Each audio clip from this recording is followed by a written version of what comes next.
Sensitibo pong balita. Patay ang isang batang lalaki sa Tondo, Maynila ilang minuto lamang matapos niyang magpatuli. Ang nagpakilalang doktor na tumuli sa bata hindi pala lisensyado at dati na ring nakulong dahil sa pagpapanggap. Ang mainit na balita hatid ni Jomar Presto. Taong 2023 nang salakayin ng mga tauhan ng PNP-CIDG Intelligence Unit ang lying-in clinic na ito sa Balot, Tondo, Maynila. Nakatanggap kasi sila ng reklamo na ang nangangasiwa raw ng clinic isang babaeng senior citizen na nagpapanggap umanong doktor.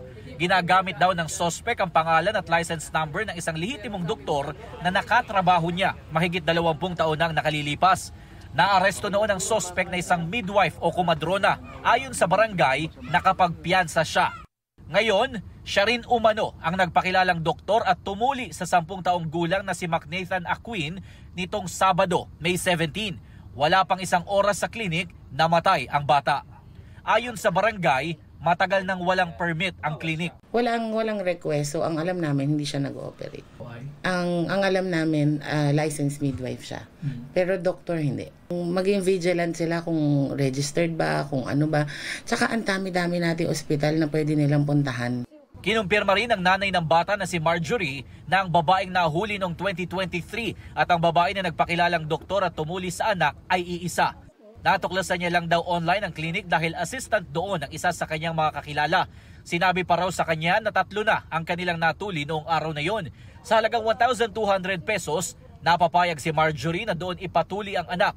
Bago tuliin, tinurukan daw ng anesthesia ang kanyang anak na ayon sa assistant sa klinik ay nasa 20cc ang dose. Ilang minuto matapos ang pagtuli, napansin ni Marjorie na nanginginig na ang kanyang anak. Napatagal pa po doon dahil ang sabi po sa akin ng doktor, normal lang daw po yung kasi groggy, pati po yung assistant.